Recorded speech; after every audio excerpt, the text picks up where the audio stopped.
Well, howdy there, folks. James, Political Friar, coming to you again. Got the University of Oregon hat on, and so we're going to have a political discussion on this one.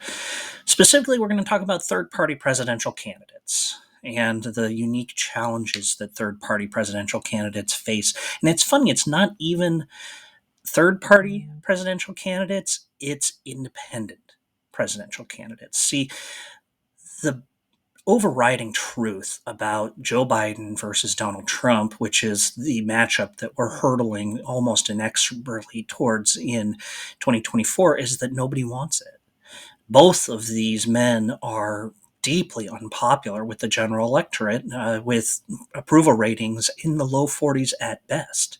There haven't been presidents reelected with approval ratings that low ever, and yet both of these men are running as incumbents as deeply, deeply unpopular people. It's a race to the bottom, and it begs the obvious question: why isn't there a third option? I mean, Nikki Haley would say, hey, I'm a third option. But outside of Nikki Haley, why isn't there a third option for us to vote for in this country? And RFK Jr. says, well, I'll be the third option. Oh, by the way, Bill Gates is infecting you with his fake vaccine, but I'll be the third option. But RFK Jr., he can't do a very good job of being the third option, just the same way as the so-called no labels campaign, which is seeking a centrist uh, candidate, has a lot of trouble doing it, and it's about ballot access. All 50 states have their rules about how you end up on the ballot for president, because you have to remember that a presidential election is not one election. It's 51 elections, 50 states plus the District of Columbia. And every one of them have their rules about how you end up with your name such that a voter can put a tick next to it and get you to be president. And it's not as easy as it seems. See, major parties and most states have a designation in their law of what constitutes a major party. Major parties are known as Democrats and Republicans. Now, some states have this threshold of 5% of the polling gets you the major party designation and then gets you on the ballot, but most don't. Most of the time, if you're not a Democrat or Republican, you're not on the ballot. It doesn't even matter how much support you have in the polls. You have to demonstrate the support in a much more onerous way to get on the ballot for president. And this is something that Ross Perot struggled with. He wasn't on the ballot in 1992 in every state.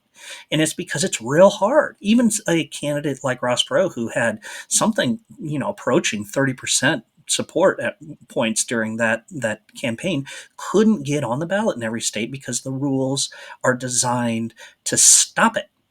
The Democrats and Republicans agree on one thing in all 50 states and the District of Columbia, and that's that they don't want anybody else coming to their party.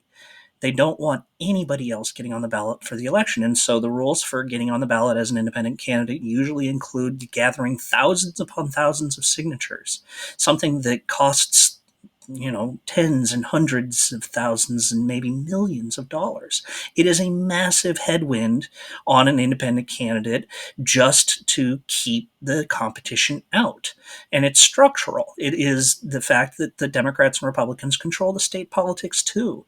And they don't want anybody interfering with the Democrat versus Republican line. It's one of the reasons why Donald Trump in 2016 took over the Republican Party instead of running as a MAGA party. It's much easier to co-opt an existing party who has access to the ballot than it is to actually create your own political movement. So unlike in a place like France, where Emmanuel Macron can create a new party and win the presidency in the same year, you really can't do that in the United States.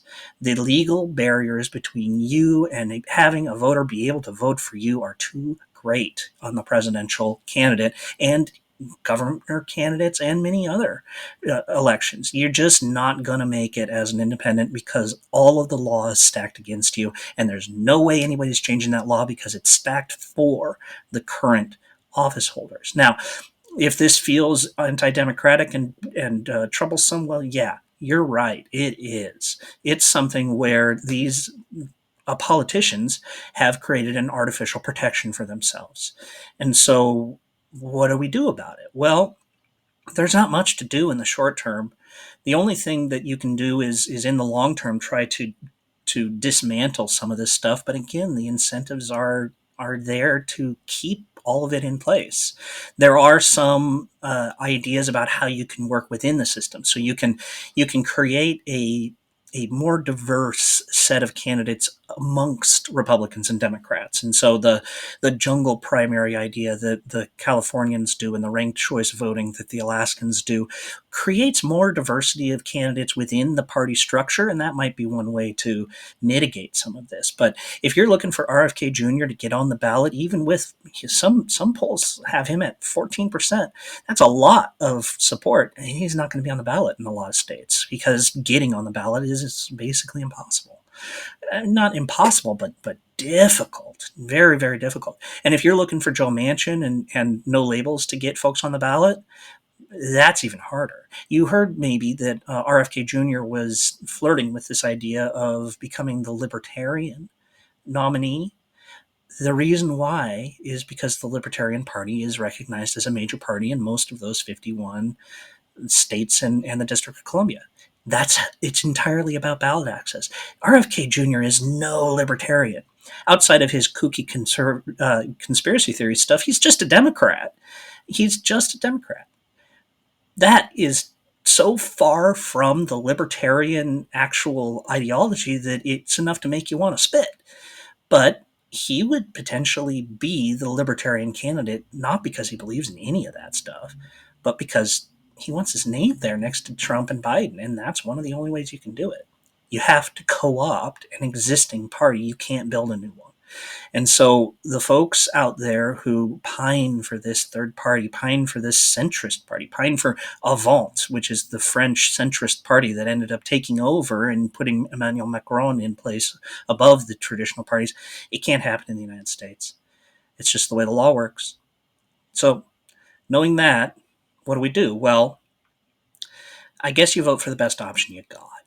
At this point, you're going to have to make that decision whether you vote for one guy who's soft in the head and on the left and the other guy who's soft in the head and on the MAGA. I mean, Donald Trump, it's difficult to call him a traditional conservative considering his approach towards government and spending and all of that.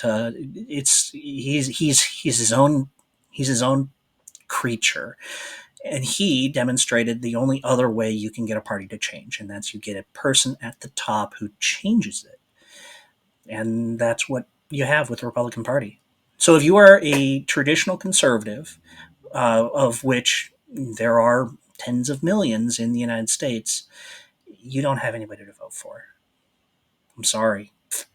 If you think that William F. Buckley had the right of it and Ronald Reagan had the right of it, stop hoping. Make the decision either to stay home or hold your nose and vote for somebody you don't support. It's all you can do, because there is nobody walking through that door to save you. Anyway, it's just a thought. Let me know how wrong I am in the comments down below. Leave me a like, hit that subscribe button if you haven't already, and consider telling a friend. I appreciate you. Thanks.